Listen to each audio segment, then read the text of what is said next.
Hey guys, Kurt Siebel here from Parade the Gospel, and today we're biking 100 miles. We are taking the gospel out into the country. You can see the map right here.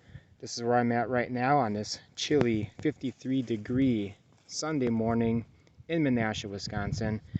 And yeah, so 100 miles. Now, I've talked about this several times before, so what I like to do is I like to take the bike out in the country, do a lot of biking, either bike tours like I am today, or just if I have an excuse to bike out to visit family or whatever in Appleton or elsewhere.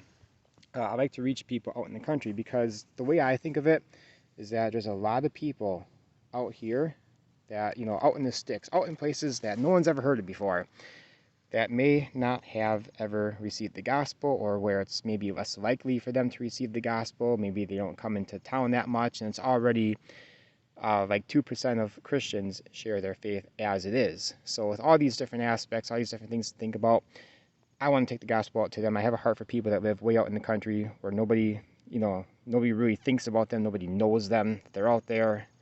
It's kind of just people, the forgotten people, so to speak. But anyway, so got a 100-mile bike ride. This is a bike tour. It's the Backdraft bike tour. I've done it last year. It's a different route this year though, which is awesome because I get to do more different people.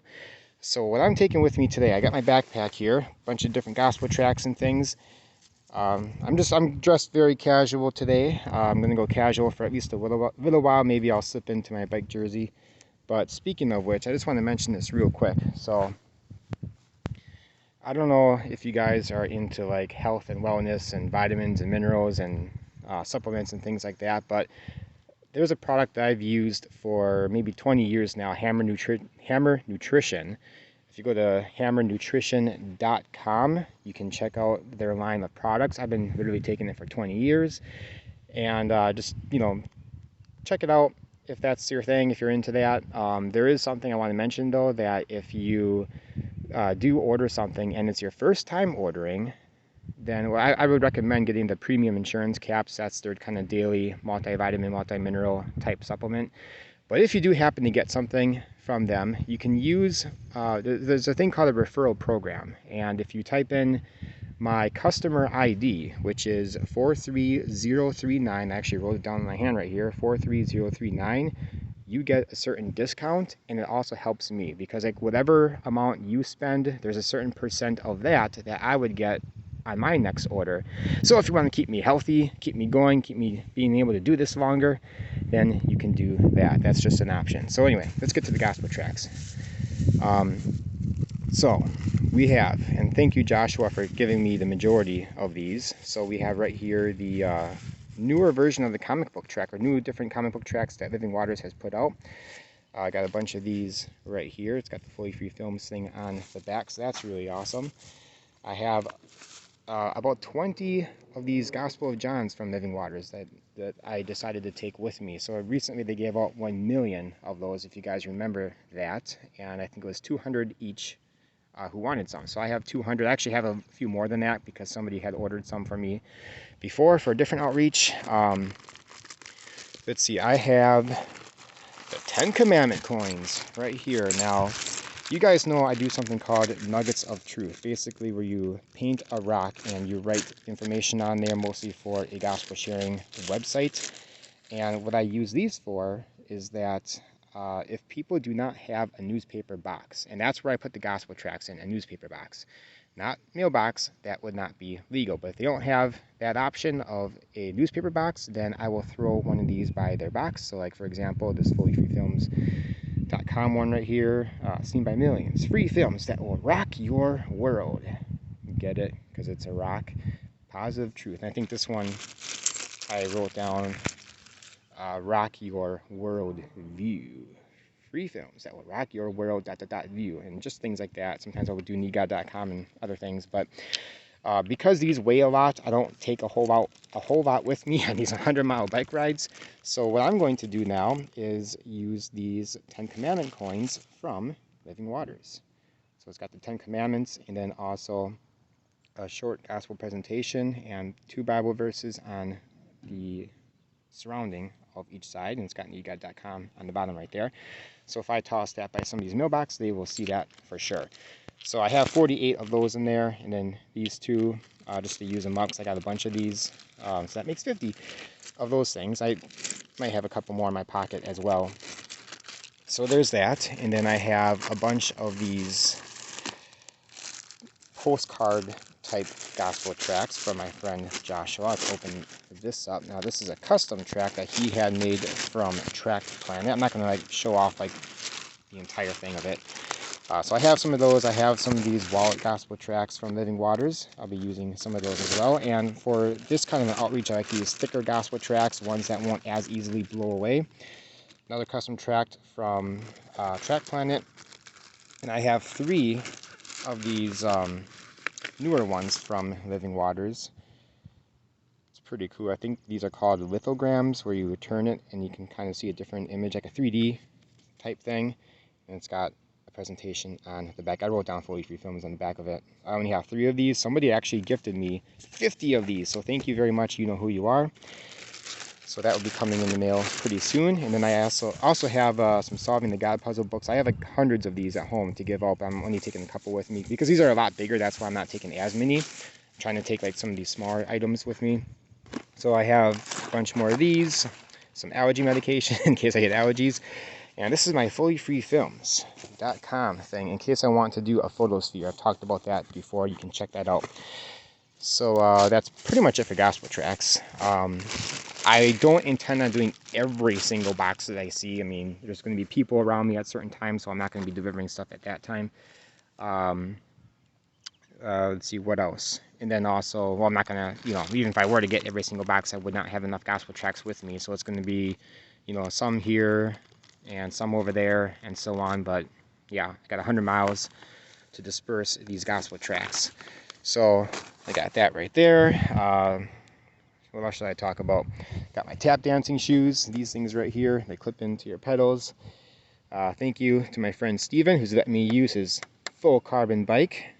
And yeah, got a nice helmet right here. It's not as stylish as my previous helmet or what a lot of these other people are using, but it's got something in here called wave cell technology. So you have to look it up online, but if I get into an accident or get a head-on collision or whatever, it protects your brain like a lot more than a normal helmet would. Like it's something like 40 times, 80 times more. I can't remember the exact details, but gotta keep myself healthy, alive and well, so that I can continue to do this and get the gospel to all these different people and to serve you guys. Hopefully this inspires you to maybe do something like this. Maybe you won't do a 100-mile bike ride, but you can take your bike out or even go for a walk wherever there's like curbside delivery where you can do stuff where people have these newspaper boxes. So maybe I'll get some film footage a little bit later and add that into this video. But yeah, until next time, God bless, and we'll see you later.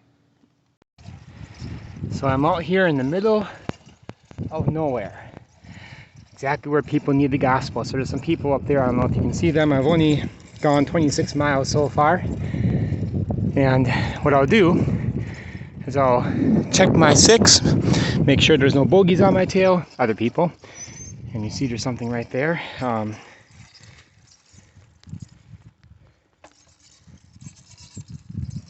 I'll usually be going a lot faster, but I'm trying to do this with one hand to film.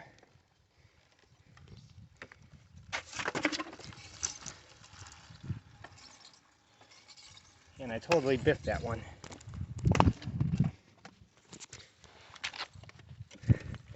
All right.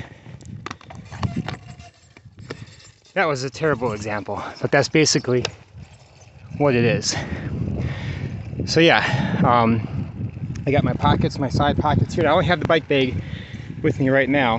What I'll do is these biking gloves, I have some 10 Commandment coins snug right in there for easy access, easy quick access. I do have biking shorts on underneath. I'll probably get rid of this later and I'll put my jersey on, and then I'll use the back pockets to my jersey.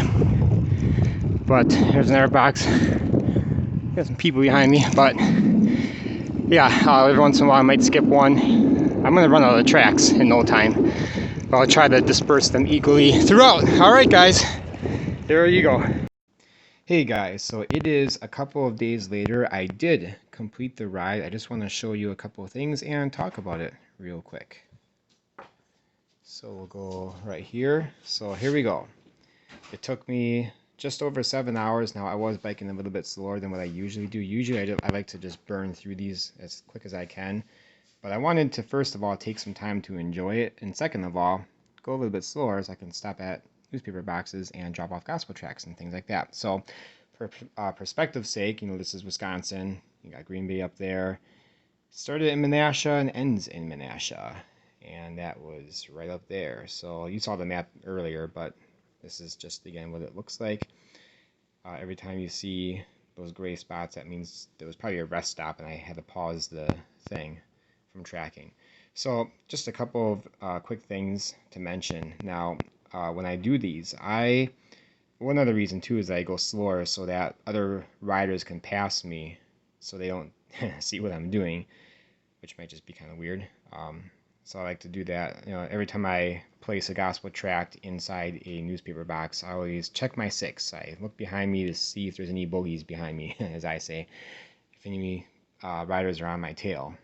And sometimes I'll have to not do something because there's some people around me, but then I just wait. I mean, I don't have enough tracks to deliver all 100 miles, so I just kind of disperse them throughout, as I mentioned before. Now there's a couple, well, first of all, like over here, there's a bit of an overlap. So it comes down this way, it goes over here, and then it goes around and comes back this way again. I think I may have accidentally delivered, I may have doubled up somewhere in this area because I delivered something and I'm like, huh, this statue right across the street looks very familiar. Hey, this must be that spot. 'Cause I remember looking at there's a part that I would overlap, but totally forgot about it. So somebody might get two different types of gospel tracts. Hopefully it was two different types and not like two the same thing. I remember I put a Gospel of John in this one box, and it felt like there was something else in there because the box was kind of at an angle a little bit. It could have been a newspaper, maybe, or maybe it was the Gospel of John I put in there earlier. I don't know, but well, whatever. So one thing I noticed, especially over in this area, Amro Road, I started to see like all these mailboxes were across the street. Now I was going this way, so I'm not going to bike on the other side of the street towards the oncoming traffic, as you're coming in that way. So there's only so much I can do in those instances, but I saw like a whole bunch of houses just ready to receive a bunch of gospel tracts, and look at all this right here. All those houses. So what I'll have to do sometime is just grab my van and drive out to a park and park at a park, like right here, and just deliver all this. I mean, there's like a crazy amount of houses over there. And I saw that too as I was coming up here somewhere, kind of not in Menasha, I think Breezeway or Breezewood or whatever road that was called. I think it's this road right here. Or no, over here, I think. There was a lot of houses, a lot of curbside delivery opportunities. Like, look at all this stuff right here. Yeah, Breezewood, Maine. I mean, this is all curbside, as far as I could tell, at least riding up this way. Dude, I need to do that. I cannot wait. That's going to be so awesome. Yeah, it's just finding the time to be able to do that. So anyway, I just wanted to show you that I did complete the ride. It was awesome. Got a lot of tracks out. I didn't run out. I came close to running out of a bunch of the different tracks I had, but didn't run out of everything. But again, I was just dispersing them throughout, and there comes a point where I couldn't just go too slow because I already was like one of the last people to return at the end of the day. So there was that. But still, a lot of people got gospel tracts. And again, I talk about this a lot, but just trusting in the sovereignty of God that He preordained these people, whoever received the tract, to get one, and they would. And now, whatever happens to that person receiving it happens. So anyway, I just hope this inspires you maybe to do something. I mean, it doesn't have to be a 100-mile bike ride. It doesn't have to be a bike tour. I think the next bike tour I'm going to do, I'm not signed up currently for any other ones. There is one that's also in this area. Actually, last year I put out a video of it. Me and my daughter did it. It was just like 25 miles, I think, or something like that. It starts in Neenah, and it goes ultimately like out here, out towards New London, Hortonville, and somewhere kind of by Appleton. Yeah, like right here. I did a 100-mile version of that once, and then I think 62 miles another time, and last year was just a 25 miler because I was with my daughter. I wanted her to come with me. Thought that'd be pretty cool. So I'm not sure if I'm gonna do that one yet, but if I do, I might just do the 60-mile option or whatever lesser amount that they have. Just because, like, for time's sake. So I'll be able to get a lot more out too during that. So anyway, yeah, but yeah, you can just grab your bike and wherever you live, or just drive somewhere, take your bike with you, park at a park, like I mentioned before, like down here, and get like a Google Maps or whatever out and just look for areas where they might have a lot of curbside delivery, and you can do that. Or of course you can do door to door too. So there's that. All right, let me know if you guys have any questions about this.